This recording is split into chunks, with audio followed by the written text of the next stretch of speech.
O senhor trouxe alguns exercícios, né, para quem está em casa. Pode ficar aqui, se posicione, por favor. Vamos ver aí o primeiro exemplo que o senhor trouxe. Olha aí, a gente tem esse número, professor. É um número bastante extenso, um número grande. Dá para decorar tudo isso? É fácil mesmo? Olhando assim, né, a pessoa fica com um pouco de medo, né? Mas existe, por exemplo, Renato Alves, que é um dos mais renomados especialistas da área. Ele mostra muito bem essa questão de como associar, né, como fazer a mnemônica. A mnemônica, na verdade, é uma técnica artificial, né, para se trabalhar um conjunto de técnicas, a deusa da memória chamada, né? E nós temos esse número aqui. Então, você olhando, realmente ele é um pouco extenso.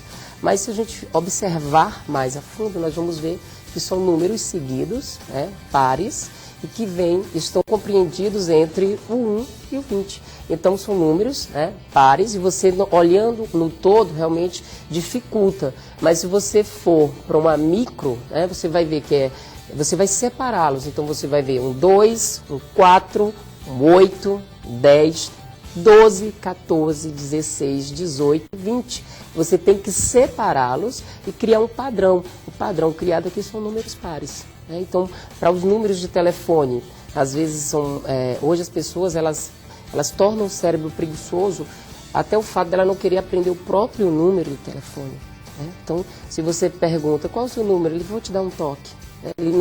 Ele não força a memória dele a gravar aquele número, associando a alguma coisa. Doutor, e na prática, como é que seria para a gente decorar esse número aí? Eu estou vendo aí que são 15 números, na verdade. São 15, é um número bastante grande, né? Como é que a gente faz para decorar isso? Como eu falei para você vai olhar para o número e você vai separá-lo, dividi-lo. Eu estou tentando aqui, doutor, mas é difícil. Eu estou tentando olhar, separar, mas é muita coisa. Você vai ver que são números compreendidos entre 1 e 20, são números pares, né? Então você vai ver 2... Você olha o 2 separadamente. Então, olhei o 2, gravei o 2 aqui. 2, vamos lá. 4. 8. 10. 12. Vamos lá. 14. Agora você já continua, até sem olhar. 16. Então 18, seria sempre repetindo, 20. Voltando, repetindo até chegar a todos. Seria isso? E olhar de uma forma que nós chamamos de memorização fotográfica. Você olha e também procurar fotografar esse número e essa imagem. Então, pelo que eu estou vendo, é uma questão de repetição mesmo. Repetir. Né? Memória é repetir. Ok, então aí você que está em casa aí já deve ter visto, não é fácil, mas com o tempo, né, a gente vai conseguindo, né, doutor? Repetição. Então a dica seria isso, coloca o número começo você que está em casa e fica repetindo, né, sempre voltando, vai até onde você está lembrando, não é isso, doutor? E aí vai tentando novamente. O senhor trouxe outro exemplo aí, vamos ver o que seria o segundo exercício, olha aí, doutor. Aqui nós temos vamos dizer, um acorde, né? Então para você que está aprendendo a tocar o violão, aprender a música, às vezes você olha e, mas eu não vou aprender. Então aqui nós temos o Mi, Sol, Si, Ré, Fá. Então, para eu gravar, a gente cria uma historinha, né? Então a gente pode falar que militares, né, soldados simularam, né, retomadas e falham, né? Então você cria uma historinha, né? Então sempre criando uma história, uma forma, porque na memorização o que a gente grava é o que às vezes se parece ridículo, é o que se parece iluminado, é o que parece ser repugnante, exagerado. Então você quer decorar por exemplo, flor. Então não pense em uma flor, pense em várias flores, pense no cheiro daquela flor, né? Imagine o vento balançando aquelas flores. Você quer lembrar a palavra cavalo? Você não imagina um cavalo, a palavra cavalo. Você imagina o quê? Vários cavalos correndo na beira do mar, por exemplo.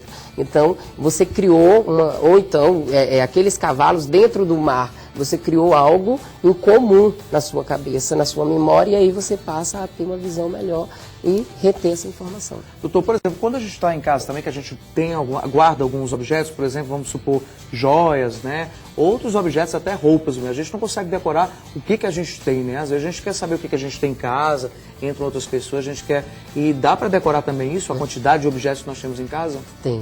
O grande problema hoje, por exemplo, as pessoas esquecerem a chave de casa, do carro, né?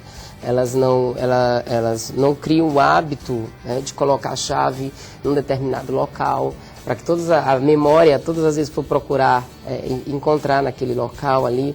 Então você faz associações, né? Então você pode criar nomes para para suas coisas, você pode criar nome para os seus móveis, por exemplo. Você faça um exercício. Tudo que você tem no seu guarda-roupa, você, por exemplo, olha, depois você fecha os olhos e aí tenta, na verdade, fazer o quê? Descrever o que você tem sem estar olhando, somente puxando da sua cabeça. Por exemplo, você pode fazer um modelo, um protótipo de um carro, fecha os olhos e comece a desenhar. Imaginar e depois você faz aquilo, faz uma associação sempre. Então você pode olhar tudo na sua casa, no estúdio, por exemplo. Você quer saber tudo que tem aqui, você observa, depois você vai para um canto e tenta colocar no papel tudo que você observou aqui. Então essa seria a dica, né? Essa é a dica. Professor, aqui o telespectador ele também participa, vamos ver quais são as primeiras perguntas para o senhor. Vamos à primeira, enquanto isso a gente vai sentar.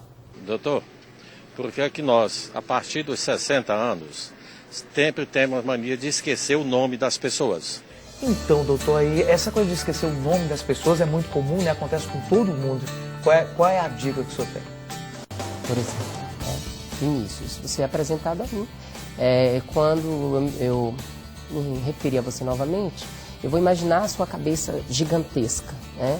Eu posso imaginar você de uma forma ridícula, né? De uma forma bem escalafobética, que isso vai fazer com que eu associe aquela imagem, né? Aquela pessoa com o nome dela. Então, eu vou olhar para você e vou imaginar você de uma forma diferente, e aí eu vou associar aquele nome. Então, uma maneira que nós temos para decorar nome de pessoas é isso, associar esse nome à pessoa, criando uma história, como eu já falei antes, ou então imaginando aquela pessoa de uma maneira incomum.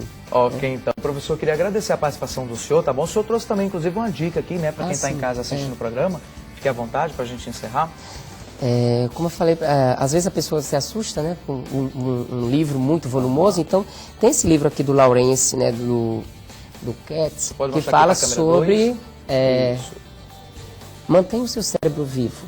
Né? Mantenha o seu cérebro vivo. Exato. Pode mostrar aí para nossa Na tela? verdade, aqui são 83 exercícios neuróbicos. Né? Então, ele fala da importância de você ir ao teatro, da importância de você conhecer novas pessoas, novas paisagens, viajar. Né? Fala da questão de você, por exemplo, andar por locais diferentes. Né? Então, muito importante, e fica a dica de leitura para quem quer aprimorar isso e envelhecer de uma forma mais saudável.